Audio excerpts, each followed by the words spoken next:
Flag. This is Democracy Now!, democracynow.org, The War and Peace Report. I'm Amy Goodman. As we turn to Libya, where anti-Gaddafi rebel fighters in Libya have called on NATO to offer them more assistance to try to end the military stalemate in the country. All across Libya, NATO patrols and airstrikes are still trying to break the hold of forces loyal to Colonel Gaddafi. Pro-government troops have been shelling the port area of Misurata, the only city in western Libya held by rebels. There are reports Gaddafi's forces are using human shields in the city. A United Nations team is due to arrive in Tripoli to investigate allegations of human rights violations in Libya since the start of the conflict in February. The team was appointed by the UN Human Rights Council following the Libyan government's crackdown on protesters. Earlier this week, Italy announced it will begin using its air force to bomb military targets in Libya in the latest escalation by NATO forces. Italy had previously said it would not take part in NATO-led airstrikes, citing its former 40-year colonial rule of the country. Meanwhile, during talks in Ethiopia, the African Union said NATO should focus on the mandate of the UN resolution. Call on for the fighting to stop and for the airstrikes to avoid targeting senior officials of Libya as well as infrastructures of the country. There is a need to implement resolutions 1970 and 1973 in accordance with what they meant to achieve, and that is the protection of civilians. To discuss the latest developments, we go to Benghazi right now in eastern Libya, where we're joined on the phone by Leila Fadel, the Washington Post bureau chief in Cairo. She has spent many weeks reporting from Libya. Leila, welcome to Democracy Now! It's very good to have you. I know it's tough to keep this line going. Just describe what's happening in Benghazi right now. Well, Benghazi actually is quite quiet. Uncharacteristically, the east has relatively calmed in the last 10 days with little to no fighting. I went to the hospital in Anti-Gaddafi, which is pretty much the front line here in the east yesterday, and the halls have been empty for 10 days, no injuries. The fighters say they have commands to stop and hold their position, which is completely different than, of course, Misurata. And describe who is there and what the feeling is in Benghazi, who the rebels are that you've been speaking to, what they are asking for. In Benghazi, I mean, the opposition here is, as you know, of the council, many are lawyers and judges and academics. The fighters are a diverse group of young men, older men, teachers, engineers, some who believe they're fighting in God's name, some who feel that this is the way Libya should be freed. But the thing that sort of unites everyone here is the idea that if they are defeated, they will all be killed or punished for what they have started. Can you tell us a little about Misurata? You've been reporting on it for weeks now. Yeah, I spent a week in Misurata, and I would say it's quite a dire situation there. They are a city that is under siege. Their only lifeline is the sea.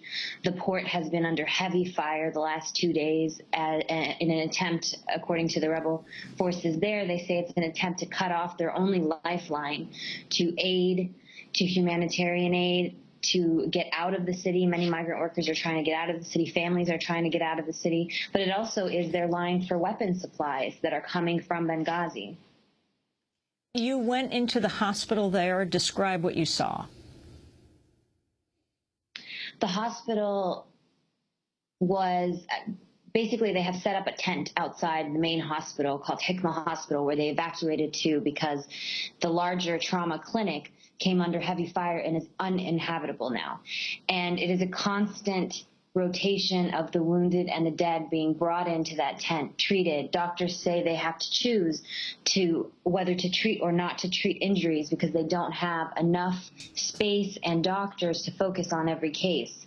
I saw a lot of civilian deaths and injuries in the hospital, 8-year-old children, 4-year-old children who'd been shot in the head. I saw lots of shrapnel wounds, for families who were sitting at home. The fire has been quite indiscriminate. Tank shells into apartment buildings, rocket attacks into apartment buildings, a huge amount of internal displacement because families are searching for a place that's safe in Misurata, and so far it's been really difficult to find that place. Can you talk about why Misurata, why the people rose up there?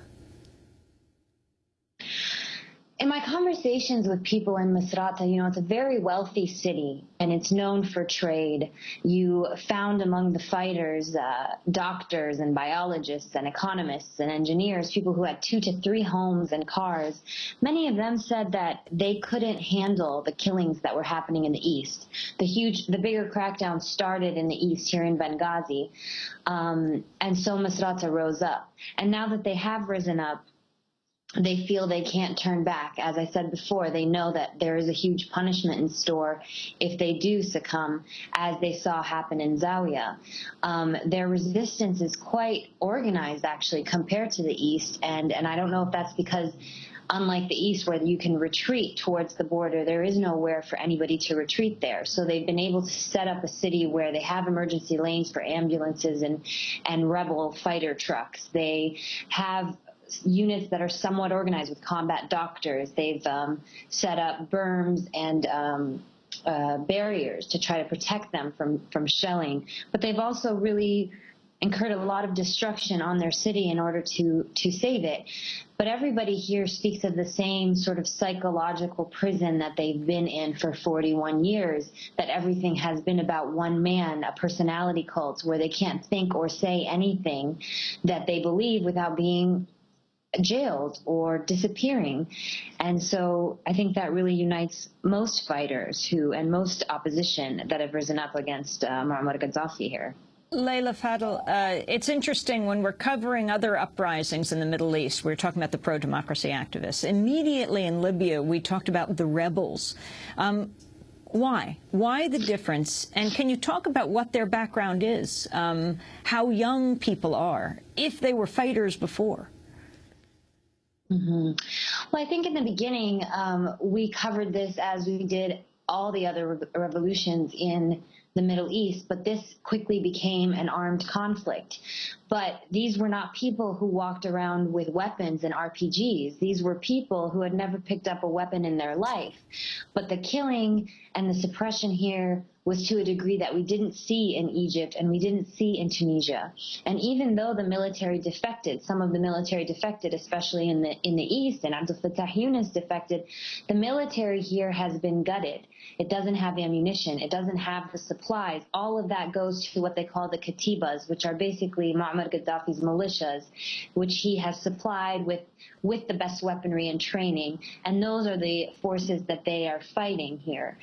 And these groups, I mean, most of the fighters that I've spoken to, especially in Misurata, have never fought before. You do have a small contingent of people who have fought in the name of who have fought in Afghanistan and Iraq because they believed that it was wrong for foreigners to invade Muslim countries and kill Muslims.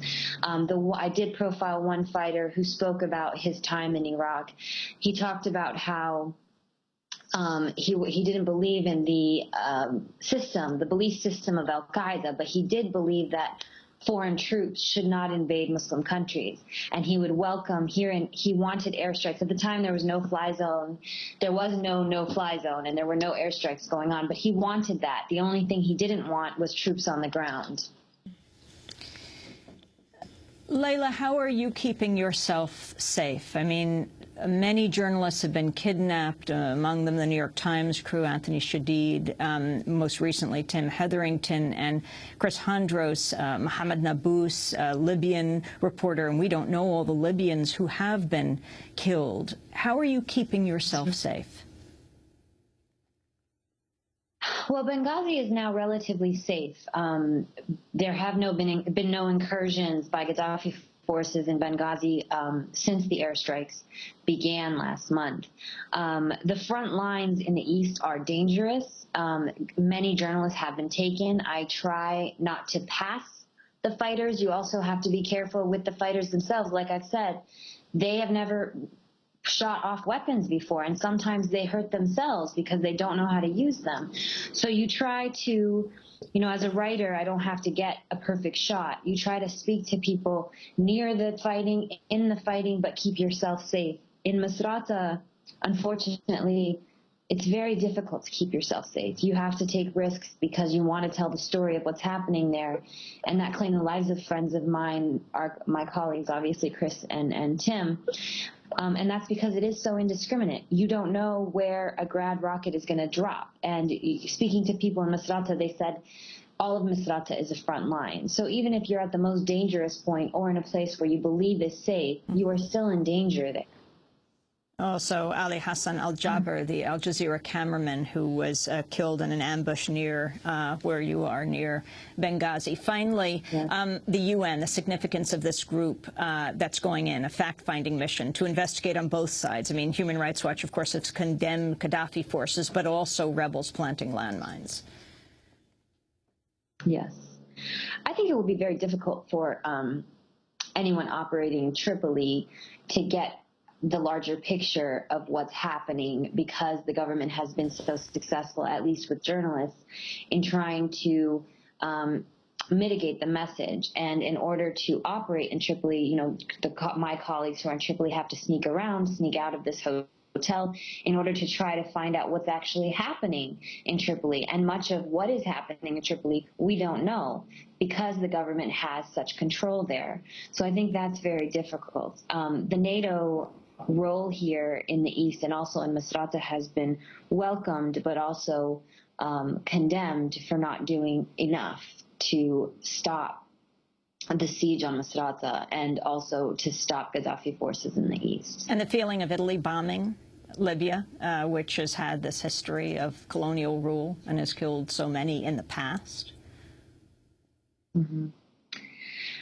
Honestly, I think that at this point, the opposition generally isn't being picky. They're taking whoever will come in and try to help them. This is a game of survival for them, and they don't have the time to train up their forces. They understand that their military cannot win this because it's not a military. It's a group of guys with guns who are trying to come under some type of command. And so I haven't heard large-scale complaints about the Italian intervention.